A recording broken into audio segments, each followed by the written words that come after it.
Welcome to Marketplace Tech Bytes, our weekly review of some of the biggest stories making headlines across the industry. I'm Lily Jamali. This week, Wework files for bankruptcy. Meta will require campaigns to disclose their use of AI in political ads, and YouTube cracks down on ad blockers. I'm joined this week by Paresh Dave, senior writer at Wired. Hey, Paresh. Thanks for having me.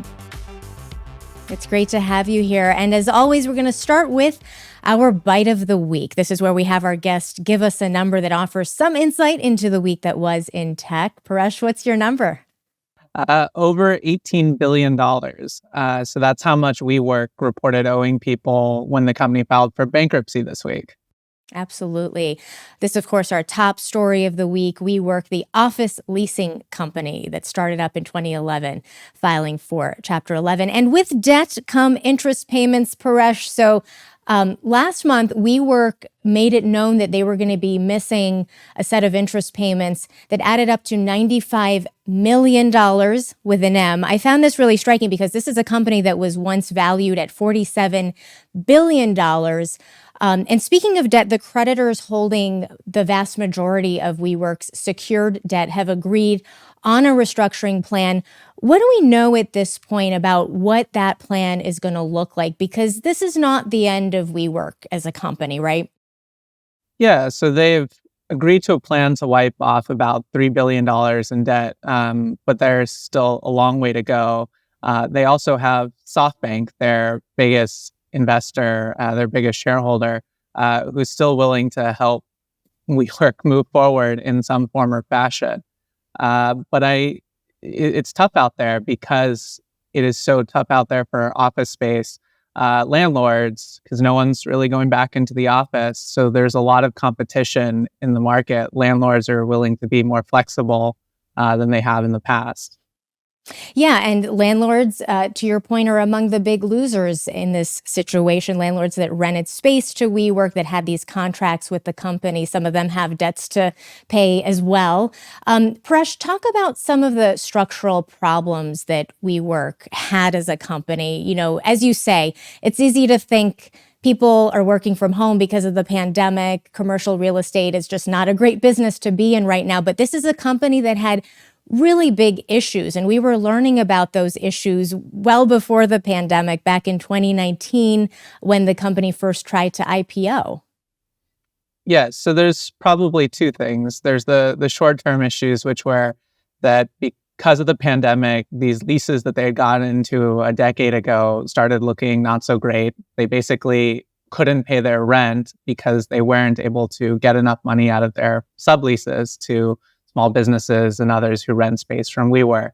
But then there's the sort of broader problem that in large part people attribute to SoftBank and all the money poured into WeWork and other companies. All that billions of dollars from SoftBank led WeWork to make these crazy bets on all kinds of businesses that didn't really deal with the core business. So at one point, WeWork had created like a co-living business, apartment space effectively. They went and created a private school, a kindergarten, all these sort of random businesses that pushed them off course and led to the ouster of their CEO a few years ago. That's right. I'm glad you mentioned Adam Neumann, the co-founder and CEO, known for the hair and perhaps the cult leader vibes. He was forced out at a certain point here. But this was at a time when we were just seeing red flag after red flag, negative earnings, a whole lot of governance issues. Something to know here, though, as we said, this is not the end of Wework. They still have 660 locations in 37 countries around the world. So offices are still open. The idea here is to use the bankruptcy process to get out of some of those leases, as you say, and cancel some debt. Okay, well, lest we forget, Election Day was this week, actually quite an impactful one for several states around the country, which brings us to our second story. Meta, the parent company of Facebook and Instagram, is going to require campaigns to disclose their use of artificial intelligence in political ads. How is this going to work exactly? This change, which was announced on Wednesday, right on the heels of Election Day. The key thing to remember here is that Meta is basically explicitly telling political campaigns, politicians, that they are welcome to use generative AI in their ads. It's not like that for you and I when, as far as I know, you're not running for office. When we post something to Facebook or Instagram, we aren't allowed to use generative AI in a way that really manipulates, someone's words, puts words into someone's mouth, or creates sort of a false depiction of a real event. But Meta is saying that politicians can do that. They just have to hit a button when they're buying the ad that says, I'm doing this, so that users, when they see the ad, can sort of click on a button and see that AI was used to really manipulate the ad in a significant way. Right. And this goes into effect next year, obviously. A big election year for us here in the US, but also a number of big elections happening all around the world.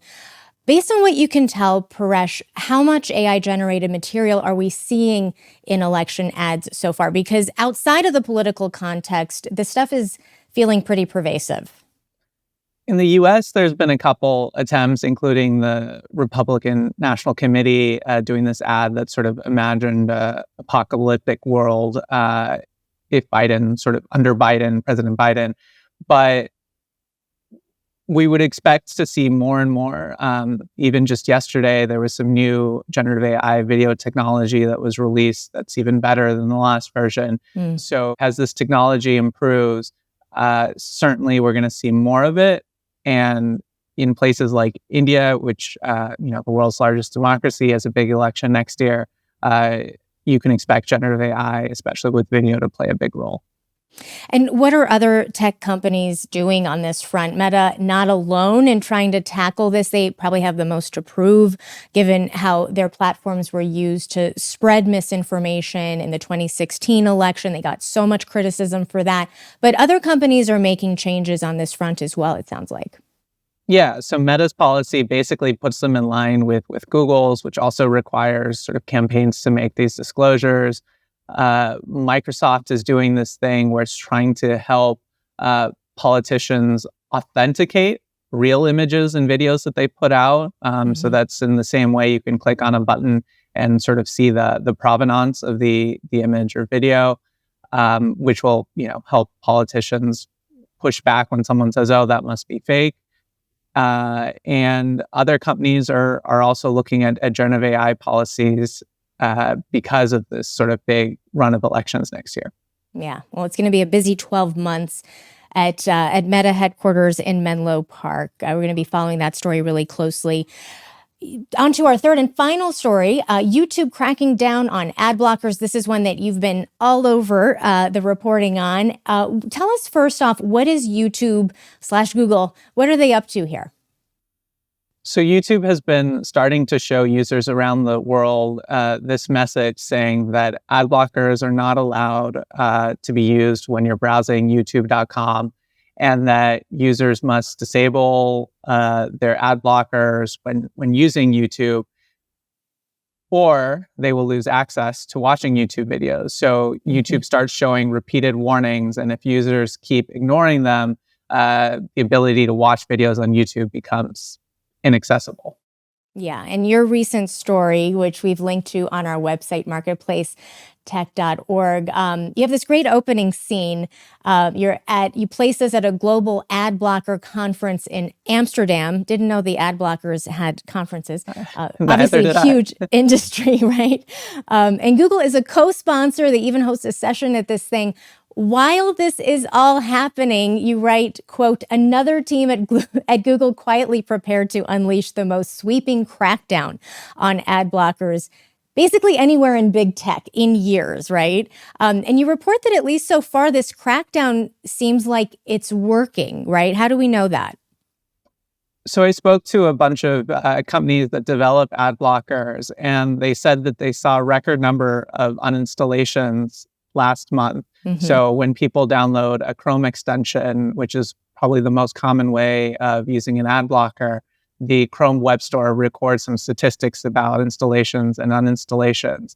And these folks saw the largest number of uninstallations that they'd seen in months and probably ever, millions. The thing to note is that they also saw a record number of installations because people were looking around for any ad blocker, any solution that could allow them to continue watching YouTube without ads. Hoping they'll fly under YouTube's radar.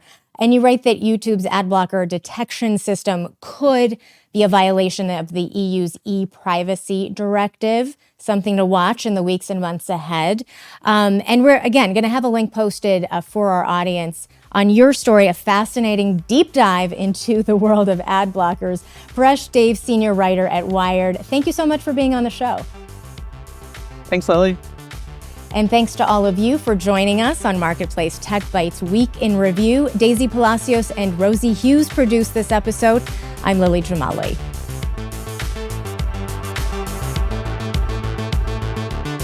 This is APM.